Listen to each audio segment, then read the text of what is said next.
જય જવાહર મિત્રો, હું છું કિરણ તાવ્યાડ. મિત્રો, ગુજરાત સરકાર દ્વારા જે સ્પર્ધાત્મક પરીક્ષા લેવામાં આવે છે તેમાં લઘુત્તમ ગુણ રાખવામાં આવે છે 40% અને 60%, જેના કારણે સરકારી નોકરીમાં મળતું અનામત ખતમ થઈ રહ્યું છે અને બંધારણના અનુચ્છેદ 16(4) અને બંધારણના અનુચ્છેદ 335નું ખુલ્લેઆમ ઉલ્લંઘન થઈ રહેલ છે.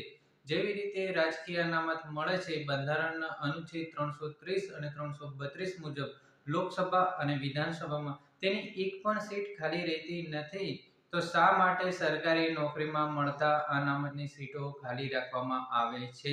જો આવનાર સમયમાં ગુજરાત સરકાર અમારી વાતને ધ્યાનમાં રાખે નહીં અને શિક્ષિત આદિવાસી યુવાનોને અવગણશે તો તેના પરિણામ તાલુકા અને જિલ્લા પંચાયતની જે ચૂંટણી આવી રહી છે તેમાં તમામ શિક્ષિત આદિવાસી યુવાનોને હું કહેવા માંગુ છું કે ભાઈ, હવે આપણે જાગી જવાનો વારો છે અને હવે આપણે ક્યાં વોટ આપવાનો છે ને તે પણ વિચારવાનું રહ્યું.